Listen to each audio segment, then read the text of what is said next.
सनातन धर्म को लेकर इस देश में नए सिरे से बहस छिड़ी हुई है, लेकिन बहस इस बात को लेकर भी है कि बाबाओं में आपस में वाकयुद्ध हो रहे हैं। एक तरफ अनिरुद्धाचार्य हैं जो अपने बड़बोले बयानों की वजह से लगातार महिलाओं के निशाने पर हैं, तो एक तरफ हैं करोली शंकर महादेव, जिनकी ओर से दावा यह किया जाता है कि अब तक उन्होंने 10 लाख लोगों का इलाज प्राचीन पद्धति की ओर से किया गया। उनकी ओर से दावा किया जाता है चमत्कार तो नहीं, लेकिन कुछ ऐसी अदृश्य शक्तियां होती हैं जिनके जरिए 10 लाख से ज्यादा लोगों को इन्होंने कानपुर में बुलाकर उनका इलाज किया है। हालांकि एक बार एक डॉक्टर की ओर से चुनौती दी गई थी, जिनके ऊपर मारपीट के आरोप भी लगे थे, लेकिन उसके बाद से आज तक न इनके लोगों की संख्या कम हुई, न ही श्रद्धालु इनके बारे में कुछ सुनना चाहते हैं। अब सवाल यह है कि मौजूदा वक्त में साइंस को इतनी बड़ी चुनौती दे रहे हैं, लेकिन वहीं दूसरी तरफ विवादों से भी इनका गहरा नाता है। एक समय पर उन्होंने अपना नाम भी बदल लिया था। बहुत सारे ऐसे सवाल हैं जिनका जवाब आज हम तलाशेंगे, क्योंकि बाबा सवालों के घेरे में हैं। बहुत बहुत स्वागत है एबीपी न्यूज पर आपका। कैसे हैं आप करोली सरकार जी? क्यों रहते हैं इतने विवादों में आप? लोगों को पसंद है विवादों में रखना, या आपको खुद पसंद है विवादों में रहना? हम तो आनंद में रहते हैं। विवादों से फैन फॉलोइंग बढ़ जाती है, श्रद्धालु बढ़े आते हैं। हम उस विचारधारा के नहीं हैं। हम इस विचारधारा के अनुभव आपको हो, सच का सत्य का अनुभव हो, उस आधार पे आप जुड़े। हम उस विचारधारा के हैं। ये कौन सी पद्धति है जिसके जरिए 10 लाख से ज्यादा लोगों के इलाज का आप दावा करते हैं? ये सनातन वैदिक पद्धति है जो हमारे ऋषि मुनियों के द्वारा पहले से ही, पूर्व हमारे समय से ही चला आ रहा है, जो हमारी शिक्षा से गायब हो गया। हमारी शिक्षा में इसको गायब कर दिया गया, तो हमारे बच्चों के पास इसकी सूचना गायब हो गई। जब सूचना नहीं हो तो उसके आधार पे अनुभव भी खत्म हो गया। तो दरबार ने इस पर अनुसंधान किया, और ये अनुसंधान हमारा पिछले 40 वर्षों का अनुसंधान है। 40 वर्षों का है अनुसंधान है। अच्छा। और उस अनुसंधान के आधार पे मैं बहुत ही प्रेम पूर्वक कह सकता हूँ कि 400 प्रकार की ऐसी डिजीज हैं जो लिपिबद्ध हैं, और जो व्यक्ति आते हैं वो बकायदा हर पेपर पर साइन होते हैं पहले दरबार में, उस पर एफिडेविट देते हैं, हलफनामा देते हैं कि ये आपकी जो स्मृतियां हैं ये नष्ट होंगी, और ये स्मृतियां एक दिन में ही नष्ट होती हैं आपके वैदिक परंपरा को अपनाने से मात्र, आपकी आस्था विश्वास श्रद्धा के आधार पर, और आपके द्वारा किए गए प्रार्थना और संकल्प के आधार पर। आप तो कैंसर भी ठीक करने का दावा करते हैं। बताइए, अभी इंडिया में कोई ऐसी मेडिसिन बनी नहीं है, उधर रशिया तैयार कर रहा है, लेकिन बाबा कहते हैं मैंने तो कैंसर के मरीजों को ठीक कर दिया है। ऐसा मेरा आपने कोई घोष सुना है कभी कि मैंने कहा कि कैंसर मैंने ठीक कर दिया? लेकिन इस तरह की बातें आती हैं आपके आश्रम से। बेवकूफ है, बेवकूफ लोग इस तरह की चर्चा करते हैं। दरबार इन 400 डिजीज की बात कर रहा है जो न्यूरो डिजीज हैं, जिनके आधार पर व्यक्ति परेशान, और इसका इलाज मेडिकल साइंस के पास। आप कैंसर तो नहीं ठीक करते हैं ना? कैंसर की बात ही नहीं करते ना हम लोग, तो रोग के कारण की बात करते हैं कि जो रोग का कारण है वो नष्ट हो, वो स्मृति नष्ट हो, क्योंकि स्मृतियों के आधार पर रोग है। स्मृति के आधार पर हमारा जन्म होता है और स्मृति के आधार पर मृत्यु है। स्मृति के आधार पर मेरा रोज का जीना है। आज अगर मैं आपके सामने बैठा हूँ तो अपनी किसी स्मृति के आधार पर, आप यहाँ बैठी तो किसी स्मृति के आधार पर। स्मृति के आधार पर रोग कैसे हो सकता है? स्मृति ही रोग है। स्मृति, अगर आपके को किसी ने गंदी बात बोली है तो आपको बार बार आपको समस्या होगी, और अगर वो स्मृति हटा दी जाए आपके अंदर से कि है ही नहीं, तो आपको बार बार पिंच नहीं होगा, आपको समझ में आएगा ही नहीं, कोई रोग ही नहीं है, कोई कष्ट। अरे जब बीमारी होगी, दर्द होगा, तकलीफ होगी, तो फिर वो स्मृति में आएगा ही ना। अगर मैं बीमार हूं तो वो मेरी स्मृति का हिस्सा है, तो मैं उसको कितना भी भूलने की कोशिश करूं, ऐसा तो होगा नहीं कि मेरा सारा दर्द ठीक हो जाएगा। मुझे तो डॉक्टर के पास जाना ही होगा उसको ठीक करने। भुला सकता हूं। बताइए क्या भूलना चाहती हैं आप? मैं? हाँ, क्या भूलना चाहती हैं आप? क्या बोलना चाहती हूँ? क्या भूलना चाहती हैं आप? क्या भूलना चाहती हूँ मैं? अब ऐसा तो अभी कुछ सोच के नहीं बैठी कि क्या भूलना चाहती हूँ मैं। तो आप अगर कोई भी नकारात्मक स्मृति आप में है, अगर आपके अंदर कोई इस तरह की स्मृति जो आपको जीने नहीं देती, चैन से नहीं रहने देती, अगर वो आपकी स्मृति आपके प्रार्थना और संकल्प से नष्ट हो जाए, इसमें क्या आपत्ति किसी को? प्रार्थना से गुरुजी कैसे नष्ट हो सकती हैं? तो बीमारियां कैसे नष्ट हो सकती हैं? अनुभव कर लीजिए। अब मैं थोड़े दिन पहले बीमार थी, आज तो मैं बीमार नहीं हूँ कि मैं अपनी दवा यहाँ से उठेंगी तो आपसे ज्यादा स्वस्थ संसार में कोई दूसरा होगा नहीं। मेरा गला खराब होता है बहुत ज्यादा, शारीरिक रूप से, हाँ, मानसिक रूप से और आध्यात्मिक रूप से। आप ये दावा कर रहे हैं? दावा नहीं है, ये सत्य है। अभी जब आप उठेंगे तो आप ये महसूस करेंगे कि आपको कोई प्रॉब्लम नहीं है। तो क्या आपके अंदर से सकारात्मक पॉजिटिव एनर्जी आ रही है जिससे आसपास के लोगों के ऊपर असर पड़ता है, आप ये बताना चाह रहे हैं? कैसे होगा अगर मेरे अंदर कोई नेगेटिविटी है, नकारात्मकता, वो कैसे दूर होगी? अगर आप सकारात्मक हैं और आप कहीं बैठते हैं तो लोग सकारात्मक हो जाएंगे। आप नकारात्मक हैं, आप बैठेंगे किसी के पास, वो लोग नकारात्मक होंगे। ये बीमारी नहीं हुई ना, ये बीमारी मैं है ना। ये दावा थोड़ी ना करूंगी मैं सकारात्मक हूं, मैं बीमारियों को ठीक कर दूंगी। आपकी तो पूरी की पूरी लिस्ट मैंने निकाल कर रखी है। गलत बात है। आपने तो पूरी लिस्ट बनाकर रखी है करोली सरकार जी। यहाँ पर मैं देख रही हूँ पैनिक अटैक, बिना झटके की स्मृतियां, हत्या, आत्महत्या के विचार की स्मृतियां, हीन भावना की, स्वयं का चेहरा अच्छा न लगने की, घुटनों का दर्द, शरीर की कमजोरी, अकेले रहने की भावना, नकारात्मक, और इसी के साथ ओसीडी है, ऑब्सेसिव कंपल्सिव डिसऑर्डर्स हैं, पूरी लिस्ट बना के रखी है आपने। एंजाइटी डिसऑर्डर्स हैं, बाइपोलर डिसऑर्डर हैं, बहुत भयानक बीमारी जिनका इलाज नहीं है। अल्जाइमर नहीं, ये स्मृतियों का आप दावा करें कि बार बार ऐसा महसूस होता है नहीं, अगर किसी को हो गया। आप मेरी बात समझने की कोशिश करें। दरबार रोगों का इलाज नहीं करता, इस बात को पहले आप एक लाइन में लिख लें। दरबार जिन कारणों से रोग उत्पन्न होते हैं वह रोग उत्पन्न होते हैं स्मृतियों के आधार पर। अगर स्मृति नष्ट हो जाती है आपकी, रोग अपने आप चला जाता है। अगर जड़ कट गई तो ऊपर फल पत्ते फूल गायब, उनको नष्ट होना ही नष्ट होना है। तो अभी यही तो विज्ञान है जिसको समझने में लोगों को समय लग रहा है। लेकिन मैं चाहता हूं कि यह विज्ञान जिसका अनुसंधान दरबार ने किया वो शिक्षा में लागू हो, ये शिक्षा में आए, बच्चों को बताया जाए, बच्चे इसको समझें कि यह भी एक विज्ञान है। हमारे सनातन वैदिक पद्धति से हम बिना औषधि के केवल अपने प्रार्थना संकल्प से अच्छे हो सकते हैं। आप खुद तो अपने बेटे को मेडिकल की पढ़ाई पढ़वा रहे हैं और आयुर्वेद है, वो भी एक वेद है। वैदिक पद्धति से लोगों को ठीक करने का हमारे दावा बच्चे कर ने रहे हैं। एलोपैथी से पढ़ाई नहीं की है, आयुर्वेद से की है, और आयुर्वेद का मैं सम्मान करता हूँ। जहां पर असाध्य रोग है वहां पर आयुर्वेद की औषधियों के बगैर आदमी ठीक ही नहीं हो सकता। ये मैं न्यूरो डिजीज की बात कर रहा हूँ, जो 400 डिजीज की मैं बात कर रहा हूँ। और जो दरबार से लोग जाते हैं, लास्ट में एक इवैल्यूएशन फॉर्म होता है जहां पर लिखा होता है कि यदि आप दरबार के इस वैदिक अनुष्ठान से असंतुष्ट हैं, आपको कोई लाभ नहीं हुआ है, आप क्लेम करिए, आपने जो भी खर्च किया वापस ले लीजिए। माहौल बना देते होंगे ना, एक होता है कि बाबा के दरबार में आदमी जाता है, पूरा माहौल बना देता है, वहां पर जाकर बिल्कुल बाबा के वश में, मतलब वशीकरण होता है। आदमी फिर क्या करेगा? क्या वशीकरण है कुछ अंगूठी? अरे आपके दरबार में वैसा माहौल रहता होगा ना? नहीं, कुछ पहना तो नहीं है आपने? कोई ताबीज गंडा, कोई धागा धोगी, कोई नहीं, कुछ भी नहीं पहना है बाबाओं जैसा कोई वो। केवल रुद्राक्ष आपने पहना है, कुछ नहीं पहना है। मैं तो लोगों से मिलता भी नहीं हूँ, स्क्रीन पे मिलता हूँ। मैं अभी यहाँ बैठा हूँ, दिल्ली में रहूंगा तो लोग दरबार में हैं, वहाँ स्क्रीन पे वो हमें देखेंगे, उनको मैं अपनी स्क्रीन पे देखूंगा, बात करूंगा, वो कहते हैं गुरुदेव बिल्कुल स्वस्थ हूँ, मैं जो बीमारियां लेके आए एकदम अच्छा हूँ, मुझे कोई कष्ट नहीं है। लेकिन डॉक्टर जब आपके दरबार में जाते हैं वो कहते हैं मुझे तो कोई चमत्कार की अनुभूति नहीं हुई, फिर आपके ऊपर आरोप लगते हैं आपने उनको पिटवा दिया। देखिए, अगर आप मुझसे बात करना चाहेंगे तो मेरे जैसे व्यक्ति से आप बात करा पाएंगे, तभी बात समझ पाएगा। आप मेरी बात अब स्पेस वैज्ञानिक से कराने लगेंगे, ना वो मेरी समझेगा ना मैं उसकी समझूंगा। तो जो एलोपैथी के डॉक्टर्स हैं उनका विज्ञान का सम्मान है, जहां तक वो पहुंचे हैं उनका सम्मान है, उनकी सर्जरी का सम्मान है, लेकिन औषधियां उनकी बिल्कुल बेकार हैं। उनके पास 3 औषधि के अलावा चौथी औषधि नहीं। तो आप डॉक्टर ही बन जाइए ना, फिर बाबा बनने की क्या जरूरत है? मैं डॉक्टर से आगे की बात कर रहा हूँ। आप डॉक्टर से भी आगे की बात कर रहे हैं, आप भ्रम फैला रहे हैं लोगों के बीच में। ठीक है ना, इसको भ्रम मान लीजिए। हाँ, अगर सनातन वैदिक अब गरीब लोग आते हैं, उनको ना समझ होती है, बेचारे गरीब लोग, कम पैसे वाले, उनके अंदर भ्रम नहीं पैदा करते हैं। निःशुल्क इलाज होता है उनका, निःशुल्क स्मृतियां नष्ट होती है, निःशुल्क सारे अनुष्ठान होते हैं उनके। आइए देखिए रिकॉर्ड, आइए दरबार, आपका स्वागत है। तो स्मृतियां नष्ट करने के लिए कोई वैदिक मंत्रोच्चार भी करते हैं? कुछ नहीं करना होता है। दरबार के ब्राह्मण वैदिक परंपरा से जो भी हमारे यहाँ अनुष्ठान कराए जाते हैं, हवन इत्यादि होते हैं, उसमें लोग शामिल होते हैं केवल, और अपने लिए प्रार्थना संकल्प करते हैं।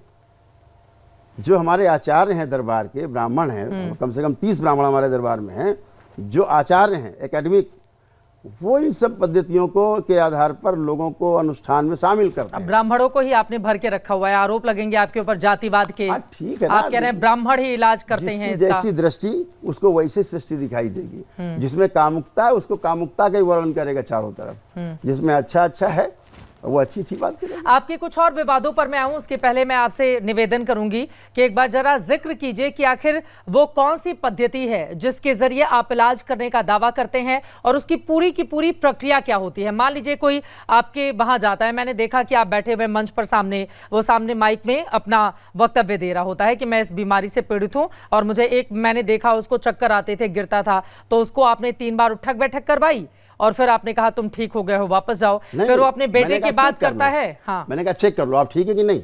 यस मैं ठीक हूँ, उसकी बात पूछिए ना। मैं नहीं कह रहा हूँ कि आप ठीक हो गए, वो कह रहा है कि मैं ठीक हूँ।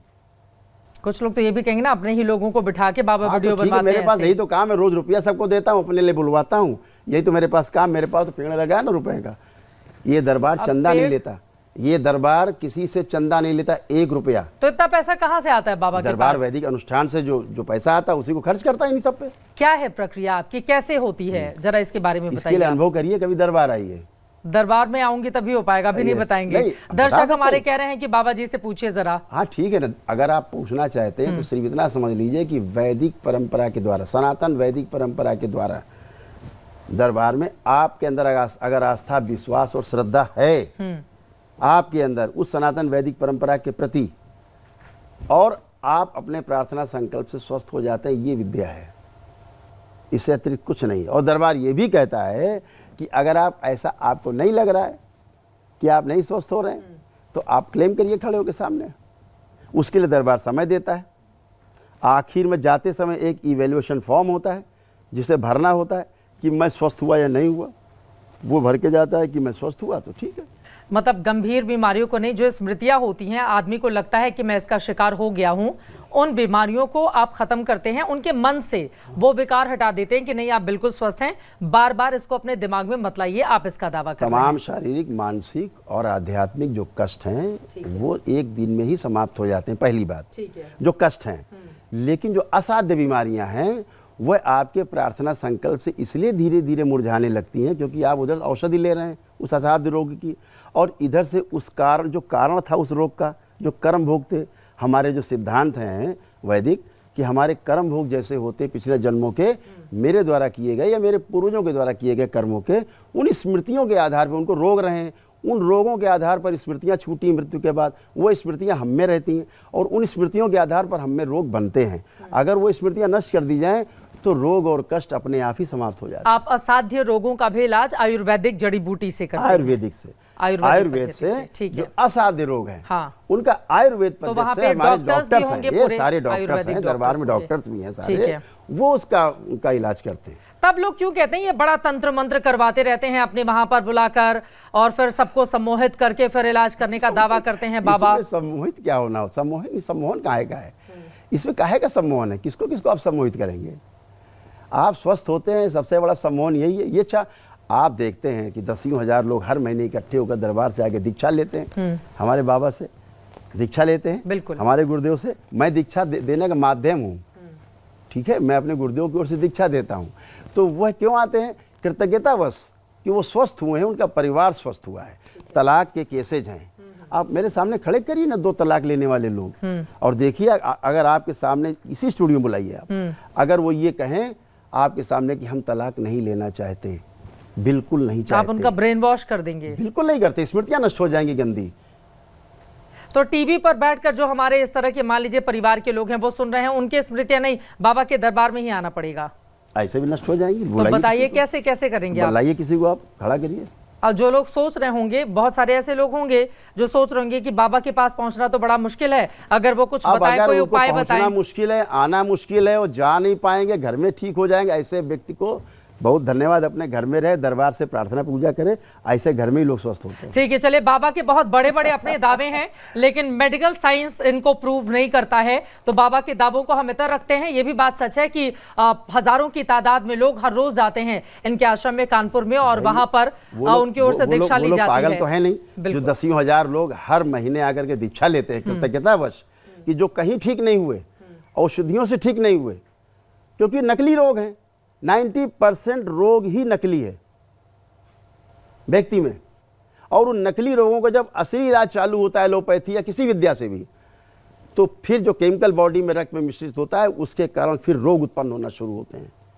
इसलिए मैं कहता हूँ कि 90% जो मानसिक रोग हैं उनके कारण शारीरिक कष्ट महसूस होते हैं, लोगों का जीना मुश्किल है। अगर वह नकारात्मक रोगी स्मृतियां नष्ट हो जाएं तो व्यक्ति को रोग है ही नहीं पहले से, केवल स्मृतियां हैं, उनके पूर्वजों की स्मृतियां हैं। दरबार उनके पूर्वजों की मुक्ति कराता है, पहले पूर्वजों की मुक्ति होती, पूर्वजों को जो कष्ट रहे अपनी स्मृतियां रही मृत्यु के समय की, वो स्मृतियां बनी रहती हैं वंशजों में। उन स्मृतियों के आधार पर रोग बनने लगते हैं। वैसे आप सुनते होंगे कि पिताजी को हार्ट अटैक हुआ था, मुझे भी हार्ट की समस्या है। दरबार कहता है बीमारी नकली है, ये नकली बीमारी ही नकली है। पिताजी को ये कैंसर था, मुझे भी कैंसर हो रहा है, ये नकली बीमारी है। ठीक है, चलिए, अगर आपके बहुत बड़े बड़े दावे हैं स्मृतियों को लेकर, नष्ट करने का आप दावा करते हैं, लेकिन हम नहीं जाते हुए, क्योंकि मेडिकल साइंस इन चीजों को मैं तो स्वागत करता करता हूं, मैं आमंत्रित करता हूं दरबार में, खुले मन से आप सभी को आमंत्रित करता हूं कि आप जैसे लोग आए और दरबार को आकर के पर्दाफाश करें, और अगर सत्य है तो उसको फैलाएं, असत्य है तो दरबार। कैसे पर्दाफाश करेंगे? एक डॉक्टर पहुंचे तो थे बेचारे, पता इतनी पिटाई हुई, कितनी चोटें लगी, परेशान था वो, खुद ही परेशान बेचारा। हाँ, तो क्यों पिटवा दिया आपने? आरोप लगाए थे डॉक्टर, जांच हो चुकी, सब असत्य निकला। हाँ, सब कुछ असत्य निकला, उसकी जांच हो चुकी। हाँ, फाइल बंद तो हो चुकी है। बिल्कुल कुछ है ही नहीं, जब मतलब ही नहीं है कोई। इसी प्रकार के आरोप लगते हैं। आप ही के लोगों ने पीटा, फिर बाद में वो अकेले बोलता रहे, कौन बोलेगा उनके खिलाफ? ऐसा बिल्कुल नहीं है। इस भारत वर्ष में कानून भी अपना है, संविधान भी अपना है, वो अपना काम करता है। कोई झूठे आरोप लगाता है तो आरोप को सिद्ध करने के लिए उसको बहुत लंबी लड़ाई लड़नी होती है, और उसके लिए कानून है, उसके लिए व्यवस्था है, प्रशासन है। सबने जांच की, इंक्वायरी की, इन्वेस्टिगेशंस की, फाल्स पाए गए सारे आरोप, बात खत्म हो चुकी। वहां कोई बात ही नहीं, ना थी ना है। मतलब आप तैयार हैं आपका पर्दाफाश हम लोग करें, आश्रम में आकर तैयार है, जाने देंगे जहां पर भी? एकदम स्वागत है। 24 रोक टोक तो नहीं की जाएगी, बिल्कुल नजर रखी जाएगी। पहले भी मैंने मीडिया को पूरी स्वतंत्रता दी थी, किसी को रोक टोक नहीं थी। मैंने जगह दी, रुकिए और खुद जाइए, घूमिए पूरे दरबार में। 20-25 हजार लोग थे, सबके बीच में जाइए, एक आदमी नहीं आप ला पाए। ठीक है, हम लोग इसकी पूरी तैयारी करते हैं और उसके बाद दरबार आए, मैं स्वस्थ हूँ। हाँ। लोग सभी लोग कह रहे हैं मैं स्वस्थ हूँ।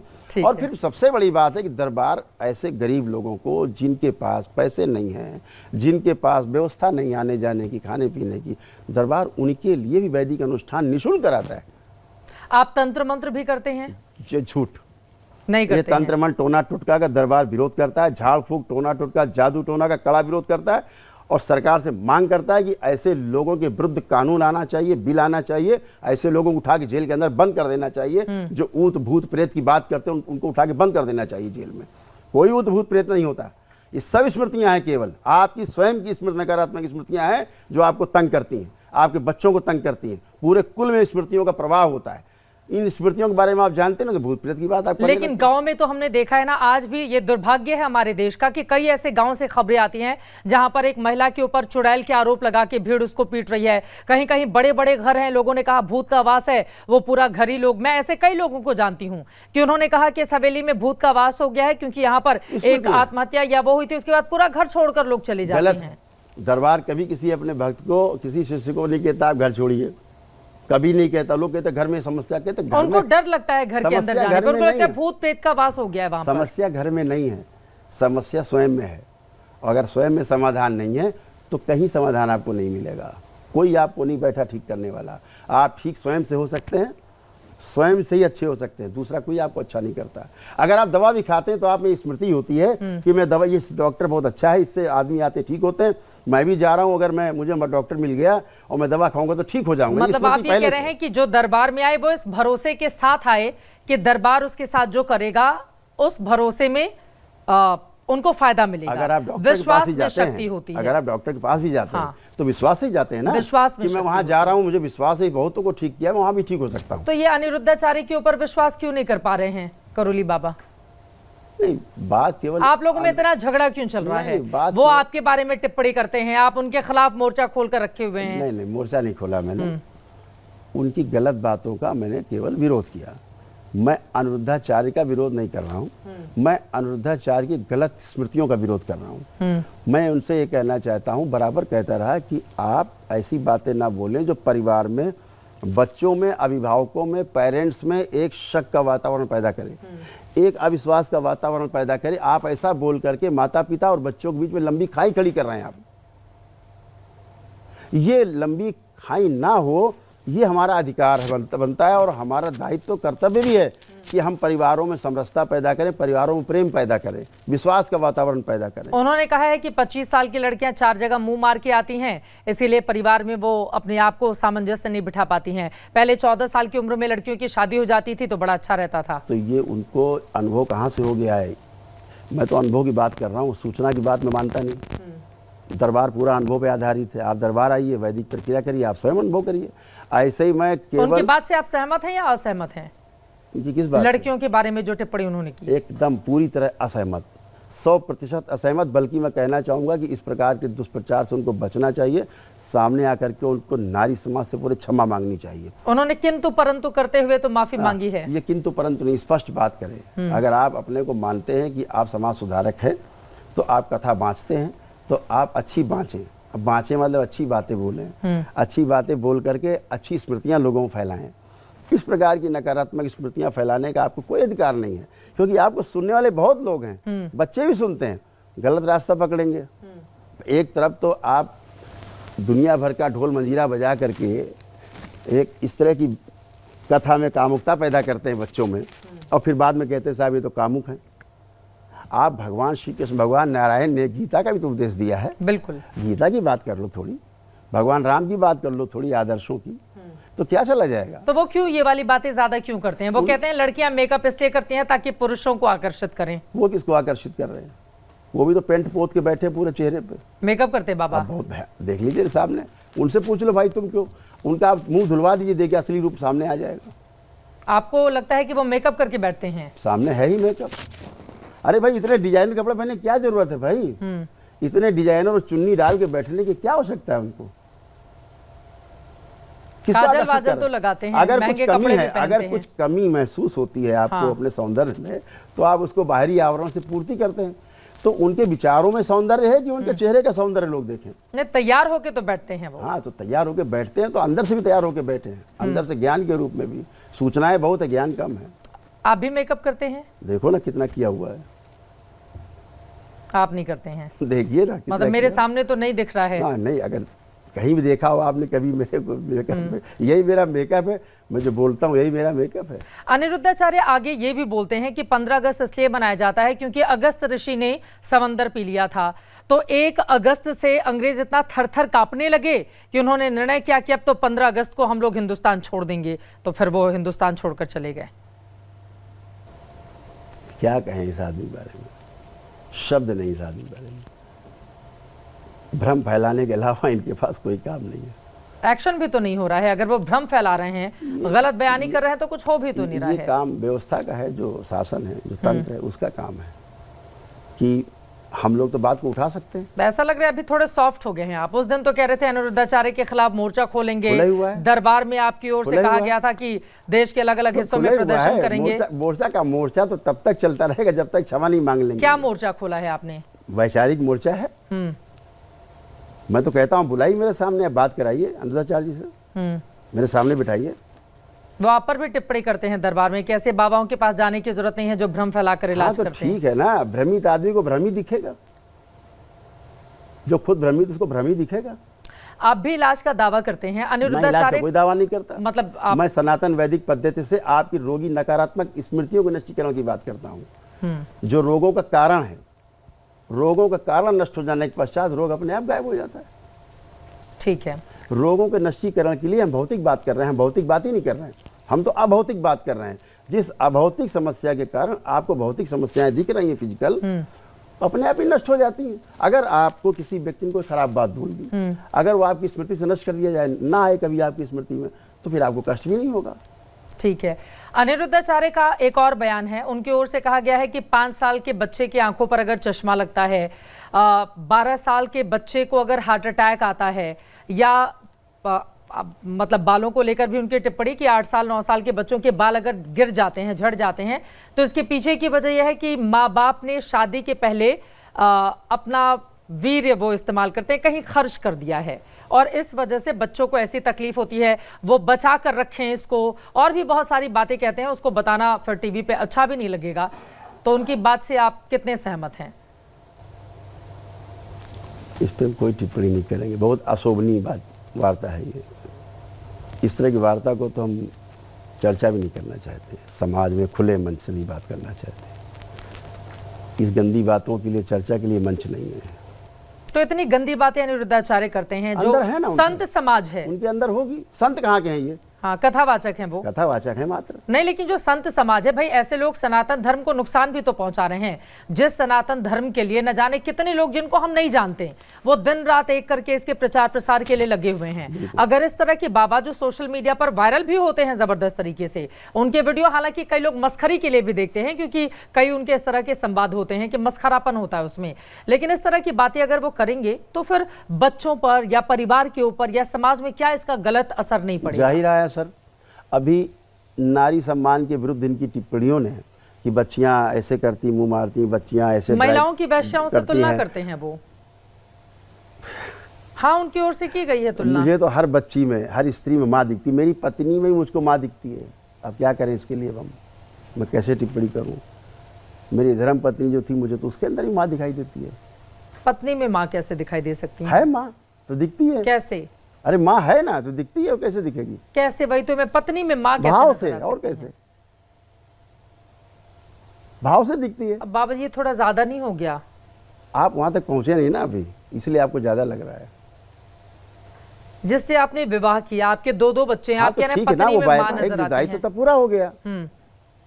अब तो मेरी माँ की तरह ही है वो।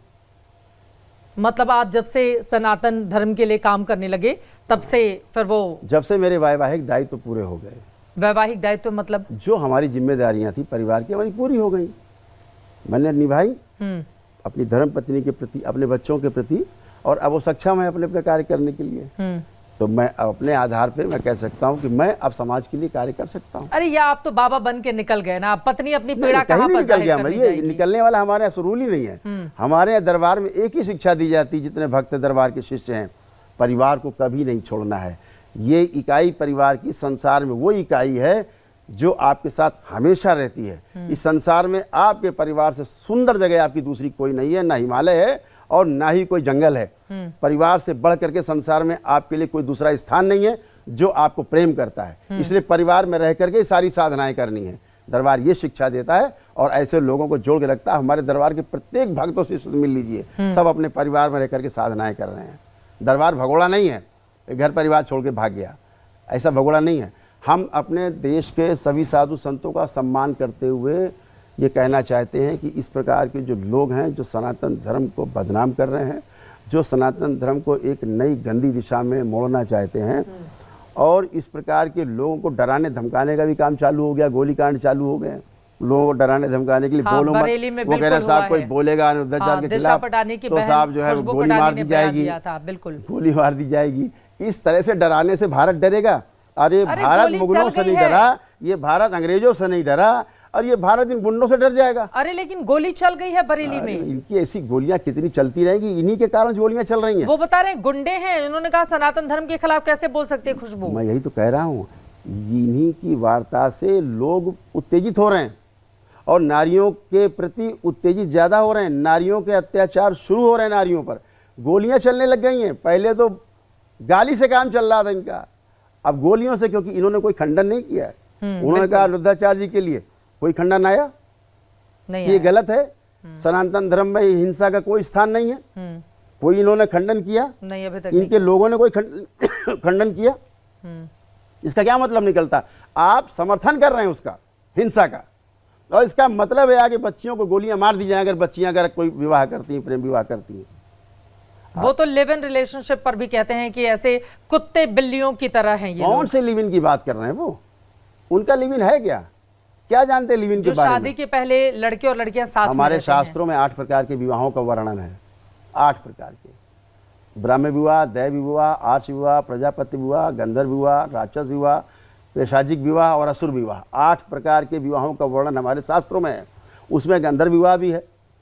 गंधर्व विवाह में जैसे आजकल का प्रेम विवाह है, बच्चों जो बगैर माता पिता को बताए अगर कर रहे हैं तो उसके लिए आपको क्या समस्या है? उनकी निजता है ये। और अगर बच्चे उस दिशा में चले, मैं स्वयं गंधर्व विवाह में प्रेम विवाह है, प्रेम विवाह कि पहले एक दूसरे को जाने, पसंद करें, उसके बाद विवाह जी करें। ये नवा विवाह जो लेके आए हैं, अब बाहर से आ गया लिव इन करके, ये बाहर से आया है कि शादीशुदा स्त्री पुरुष किसी अपने परिवार को छोड़ करके, पति पत्नी को छोड़ करके दूसरे किसी शादीशुदा या अविवाहित किसी के साथ रह रहे हैं, ये अनाचार, ये दुराचार, ये व्यभिचार है, ये उनका लिव इन हो सकता है। हाँ। मैं कह रहा हूँ बच्चे गंधर्व विवाह अगर कर रहे हैं उसका कोई समर्थन नहीं करेगा, अपने परिवार को छोड़कर किसी की पे कोई समर्थन सरेआम विरोध नहीं करता हूँ मैं ऐसी घृणित चीजों का। लेकिन अगर दो बालिग बच्चे, दो अविवाहित बच्चे अगर अपना वर चुनते हैं, एक दूसरे को चुनते हैं साथ रहने के लिए, इसमें क्या आपत्ति है किसी को? ये उनकी निजी चीज है। कानून समर्थन करता है, हमारा भारत का सर्वोच्च न्यायालय ने उनको कवर दिया हुआ है, हमारे भारत का कानून समर्थन करता है उनका। तो ये कौन उनसे प्रश्न उठाने वाले? कुत्ते बिल्ली बोलते हैं उनको। तो कुत्ते बिल्ली उनको बच्चे कुत्ते बिल्ली नजर आते हैं, तो क्या कर सकता हूं मैं इसके लिए? अनिरुद्धाचार्य की लेकिन जुबान नहीं बंद हो रही है। उनकी इतनी आलोचना, बनारस में हमने देखा कैसे बहुत बड़ी तादाद में महिलाएं सड़कों पर उतरी, उन्होंने प्रदर्शन किया। खुशबू पटानी का हम सब जानते हैं, मेरे साथ बहुत सारी महिलाएं ऐसी हैं जो इस तरह की जो गलत बयानबाजी है, इसको गलत भी नहीं, दरअसल इसको फूहड़ बयान कहेंगे, जो फूहड़ बयान वो देते हैं उनका विरोध करते हैं, लेकिन उसके बावजूद वो चुप होने को तैयार नहीं है। अपनी बातों को वो पीठ पर बैठकर जायज बताते हैं। ठीक है, इस बात को समाज में आके मीडिया चैनल के सामने बोले कि उन्होंने जो बात कही बिल्कुल सही, फिर से बोल के दिखाएं कि बच्चियां मुंह मारती हैं 4 जगह। अब नहीं बोलेंगे? नहीं, बोले कि दिखाएं। आपको क्यों लगता है कि अब नहीं बोलेंगे? वो उनको एहसास हो गया गलत बोला उन्होंने। अच्छा, बस अहंकार है उनका, तो क्षमा नहीं मांग रहे हैं। ठीक है, तो अब नहीं बोलेंगे, आप ये कह रहे हैं कि अब मुझे लगता है कि उनको समझदारी काफी विकास हो गया है। आपकी कोई बातचीत हुई है? नहीं, मेरी हुई नहीं है, होगी तो कोई आपत्ति भी नहीं है। ठीक है, मैं तो चाहूंगा कि वो, मैंने तो कहा है कि जिस दिन वो क्षमा मांगेंगे, मैं पहला व्यक्ति होऊंगा जो चल करके उनको जा करके सम्मान करूंगा।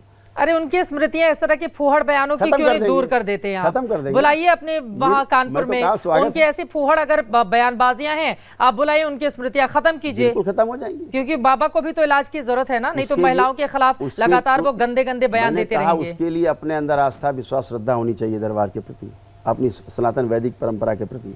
अगर वो संकल्प करके आते हैं दरबार में, सब खत्म हो जाएंगे। आप भी बाबा हैं, आपके भी लाखों फॉलोअर हैं, लेकिन जब भी इस तरह के बाबा को लेकर सवाल खड़े किए जाते हैं उनके गंदे बयानों पर, तो फिर एक तबका आ जाता है ये बताते हुए कि ये लोग सनातन धर्म को बदनाम कर रहे हैं, इन्होंने तो ठेका ले रखा है सनातन धर्म को बदनाम करने के लिए। तो उनके लिए क्या संदेश है आपका? नहीं, देखिए क्या है कि क्या सनातन धर्म को इससे जोड़कर देखा जाना चाहिए? दोनों अलग अलग चीजें हैं। सनातन धर्म क्या है? मानव का लक्ष्य समझने की बात है। पहले क्या आदमी चाहता क्या है? हर आदमी सुख चाहता है, और सुख ही नहीं चाहता है, निरंतर सुख चाहता है, कंटिन्यू हैप्पीनेस चाहता है, सुख का कहीं पे डिसकंटिन्यूटी ना हो, ये चाहता है। और अगर व्यक्ति जितना उसके पास ज्ञान है उतना वो कर रहा है, इसमें क्या आपत्ति है? आज जितना ज्ञान जिस भी व्यक्ति के पास है उतना काम कर रहा है, क्योंकि मनुष्य ज्ञान अवस्था की इकाई है। ये कुत्ता बिल्ली नहीं है कि माता पिता से जो इस मेमोरी मिल गई, वो उनको आहार, निद्रा, भय और प्रजनन की जो उनको स्मृतियां हैं वो उसी आधार पे काम करेंगे। उनको सिखाने के लिए कोई टीचर नहीं है, लेकिन मनुष्य को सिखाने के लिए टीचर हैं, माता पिता हैं, गुरुकुल हैं, गुरु हैं, आचार्य हैं। तो वो जितना ज्ञान उनके पास आया है, सूचना के रूप में पहले आया है, अनुभव किया तो ज्ञान हो गया है। अरे वो तो पत्नियों को लेकर भी टिप्पणी करते हैं, कहते हैं कि रावण पहले सीता जी को लेकर गया, आजकल की महिलाएं तो पता चल जाएगा ये ज्यादा पैसे वाला है तो खुद ही उछल के बैठ जाएंगी उसके साथ कि ले चलो मुझे। ये काम शास्त्री, हम इनके बारे में कोई बात ज्यादा इसलिए नहीं करना चाहते, इनके पास सिर्फ महिलाओं के लिए बातें, क्या करें इनसे? क्यों करते हैं इतनी महिलाओं के बारे में बातें? कोई ज्ञान की बातें करें, इनके पास भंडार सूचनाओं का वही है, मुझे लगता है। तभी तो बोलते हैं अंदर से वो। अगर स्मृतियां ना हो तो नहीं बोलेंगे, दरबार आ जाए उनकी स्मृतियां एक दिन नष्ट कर देंगे, अगले दिन से नारियों की अच्छी बात करेंगे। तो आपको लग रहा है कि उनकी स्मृतियां नष्ट किए जाने की जरूरत है महिलाओं को लेकर गलत बयानबाजी का? कभी मिलेंगे तो नष्ट करूंगा। क्यों? मैं अनिरुद्धाचार्य को अपराधी नहीं मानता, मैं संसार में किसी को अपराधी नहीं मानता। मैं अपराधी मानता हूं तो नकारात्मक रोगी स्मृतियों को अपराधी मानता हूं। अगर लोगों से नकारात्मक रोगी स्मृतियां नष्ट कर दी जाए तो उनके अंदर एक गंदा विचार नहीं आएगा। ठीक है, एक और विचार आ गया है। देखिए, आपसे बातचीत करते करते एक और बाबा का बयान आया है जो बहुत चर्चा में है, और ये हैं उत्तर प्रदेश के बुलंदशहर में जूना अखाड़े के महामंडलेश्वर यति नरसिंहानंद सरस्वती ने महिलाओं को लेकर विवादित बयान दिया है। उन्होंने कहा है कि जो महिलाएं एक बेटे को जन्म देती हैं वो नागिन की तरह होती हैं। यति नरसिंहानंद ने कार्यक्रम में बैठी महिलाओं से कहा है कि आप अपने परिवार को बड़ा कर लो वरना 2-2 रुपए में बिक जाओगी। अब किस परिप्रेक्ष्य में कहा? मुझे महिलाओं और मुसलमानों को जोड़ते हुए उन्होंने वो उन्हीं से पूछ लीजिए, इसके बारे में तो उनके बारे में कुछ नहीं कहेंगे आप? ठीक है, मुझसे तो इस बारे में अगर बात की जाए, वैचारिक बात की जाए कि कोई भी हो, मतलब चाहे वो केवल साधु संत की बात नहीं कर रहे, समाज का कोई व्यक्ति हो, अगर नारियों के लिए इस प्रकार की अभद्र टिप्पणी करता है तो वो निंदनीय है, घोर निंदनीय है। और वो निंदा से बच नहीं सकता। भाई मैं कहता हूं अगर बच्चों ने ये आपका समाधान क्या है, मैं पूछना चाहता हूं ऐसे लोगों से जो अनिरुद्धाचार्य जी जैसे लोग हैं कि आपके पास कोई पैकेज है, कोई आपके पास समाधान है कि अगर बच्चे गलत रास्ते में चले गए, मैं स्वयं दैव विवाह और जो हमारा ब्रह्म विवाह है यानी जो माता पिता की सहमति से हो, समाज की सहमति से हो, मैं उसको सर्वश्रेष्ठ मानता हूँ। या लड़के लड़की ने एक दूसरे को पसंद कर लिया, माता पिता से अपने चर्चा करते हैं, वो स्वीकार लेते हैं, फिर वो विवाह होता है, मैं इसको सर्वश्रेष्ठ विवाह पद्धतियों में मानता हूँ स्वयं। ठीक है। लेकिन अगर बच्चों के पास उतना ही ज्ञान है कि मैं माता पिता से अलग रह करके मेरे माता पिता विवाह नहीं होने देंगे और मेरे लिए यही अच्छा जीवन साथी है, अगर ऐसा विवाह कर लेते हैं, शास्त्र में उसका वर्णन किया गया है, तो उसके लिए आपके पास क्या उपाय है कि बच्चों को वापस से मुख्य धारा में लाया जाए, माता पिता से मिलाया जाए, माता पिता में जो नकारात्मक रोगी स्मृतियां उनको नष्ट की जाए। ऐसे बहुत सारे आप तो दरबार लाइए, कर रहे हैं, आप दरबार भेजिए। ऐसे बहुत सारे परिवारों को मैं जानती हूं, अगर लड़के लड़की ने खुद की पसंद से विवाह कर लिया, परिवार सहमत नहीं था, तो घर वाले रिश्ता तोड़ लेते हैं अपने बच्चों से। ठीक है ना, ऐसे भी तो उदाहरण लाखों हैं कि माता पिता बातें मान जाते हैं। दोनों पक्ष देखिए ना आप। तो जो लोग रिश्ता तोड़ लेते हैं उन्होंने तो बच्चों को छोड़ दिया ना। ऐसे माँ बाप को कुछ संदेश, कोई माता पिता कभी नहीं बच्चों को छोड़ सकता, वो नहीं मतलब रखते हैं अपने बच्चों से। ठीक है, वो सामाजिक उनके ऊपर कोई दबाव होता है इसलिए ऐसा करते होंगे, लेकिन मुझे नहीं लगता कोई माता पिता अपने बच्चों को छोड़ देता है या कोई बच्चा अपने माता पिता को छोड़ देता है, ऐसा कभी नहीं होता। एक बच्ची ब्याह करके अपने पति के घर जाती है, मरते दम तक, जिस दिन अर्थी निकलती है उस दिन तक अपने माता पिता को याद करती है। कभी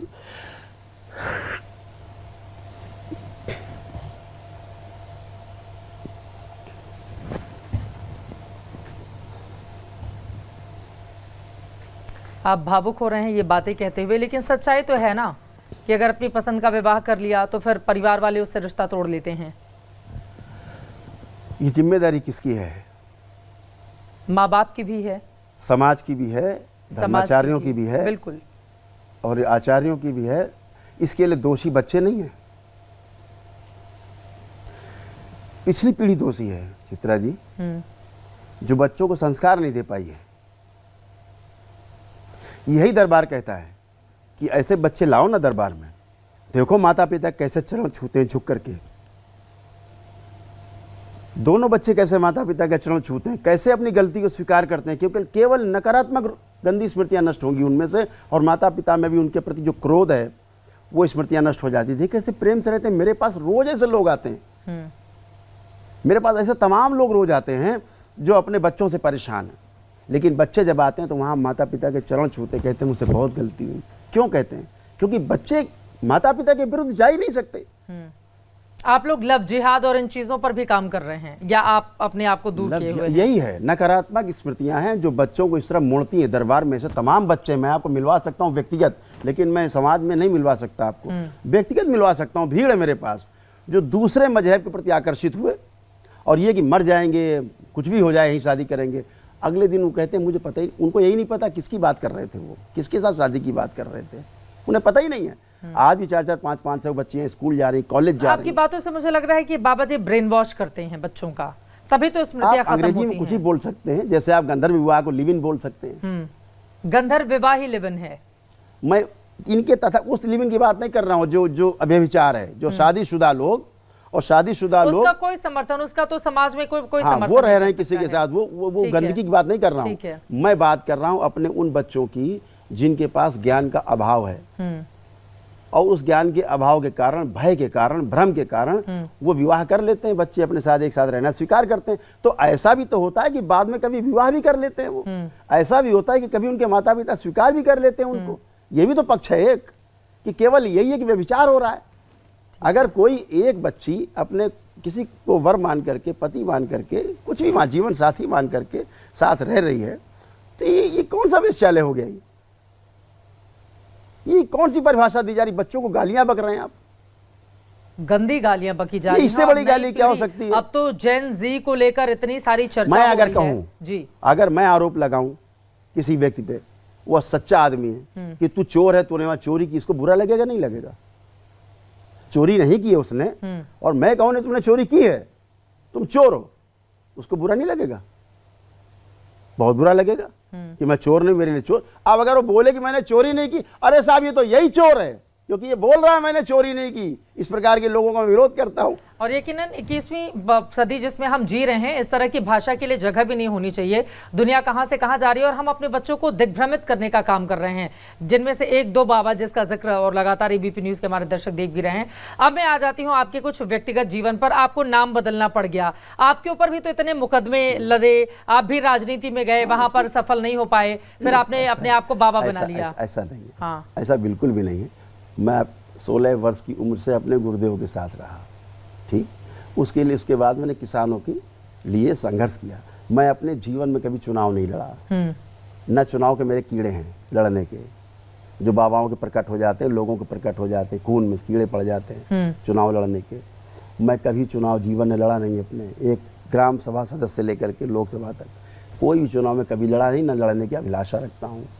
मेरे को पहली बात तो मैं पॉलिटिकल नहीं हूँ, समाज के लिए रहता था, किसानों के परिवार से था, तो किसानों के प्रति मुझे थोड़ा सा भाव था। आपके बेटे तो आगे ना पॉलिटिक्स में? कौन पॉलिटिक्स में? बड़े वाले बेटे, उनको लेकर कहा जा रहा है कि वो बीजेपी से चुनाव लड़ना चाहते हैं। ठीक है ना, चुनाव लड़ना नहीं चाहते। हाँ, ये जरूर है कि वो भाजपा में है, तो इसके लिए क्या कर सकते हैं, वो उनका निर्णय है, अधिकार है उनका, बालिग है, मैंने तो नहीं रोका। वो लंदन में पढ़ते थे, ठीक है, उन्होंने प्रेम विवाह किया, ठीक है, उन्होंने बताया लंदन में ही विवाह किया, मतलब नहीं विवाह नहीं किया, बताया कि हम पसंद करते हैं। हाँ। तो हमने कहा बहुत अच्छी बात है, आ जाइए।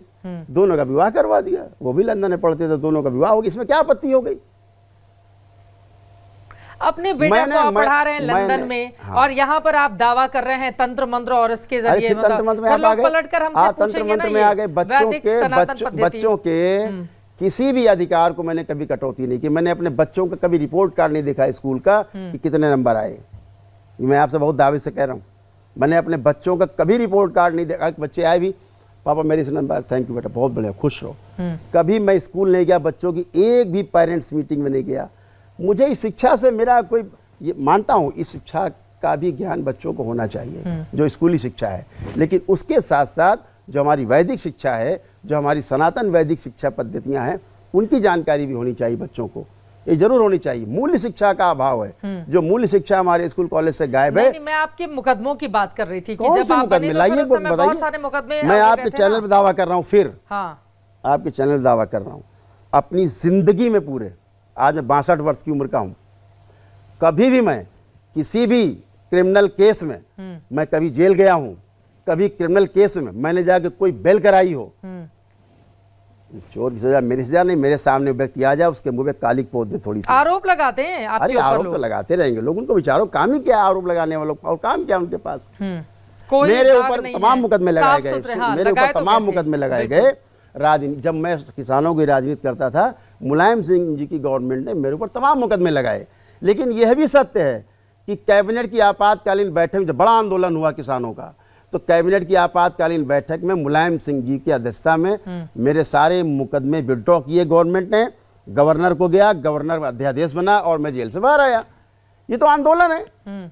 तो आंदोलन में अगर कोई जेल गया तो अपराध है, आंदोलन में सभी जेल जाते हैं, पूरा देश जेल गया है अंग्रेजों के खिलाफ आंदोलन करके। इसमें कौन सी आपत्ति है? मैं फिर जाने को तैयार हूं। मुलायम सिंह जी ने, मैं राम मंदिर में आंदोलन जेल गया तो इसका अपराधी हो गया, मैं अपराधी हो गया इससे। इनके चिल्लाने से क्या होगा? प्रमाण होने चाहिए, प्रमाण। और जो केस मुझ पे लगे कुछ भी नहीं है, सब खत्म हो चुका। तो जिस तरह के बयान देते हैं लोग, इन नासमझ लोगों के लिए हम सिर्फ प्रार्थना कर सकते हैं कि इनकी स्मृतियां गंदी नष्ट हो। चले ठीक है, अब ये जो स्मृतियां हैं वो कैसे नष्ट होंगी, बाबा उसके लिए आगे कैसे अपने कदम बढ़ाएंगे, अनिरुद्धाचार्य के साथ इनका जो वाक युद्ध चल रहा है वो कहां पर जाकर खत्म होगा? क्या वास्तव में अनिरुद्धाचार्य की स्मृतियां खत्म करके महिलाओं के खिलाफ लगातार जो गंदे बोल उनकी ओर से बोले जा रहे हैं उस पर ये रोक लगा पाएंगे? ऐसे तमाम सवाल हैं जिसके लिए हमें आगे आने वाले वक्त का इंतजार करना होगा। लेकिन बहुत धन्यवाद एबीपी न्यूज के स्टूडियो में आने के लिए, चर्चा विद चित्रा का हिस्सा बनने के लिए। बाबा के बड़े बड़े दावे हैं, इनके अपनी फैन फॉलोइंग है। अब बाबा के दावों का आगे कितना दम दिखेगा इस पर भी हमारी नजर बनी रहेगी। अभी के लिए दीजिए इजाजत। देश और दुनिया की तमाम खबरों के लिए आप देखते रहिए एबीपी न्यूज।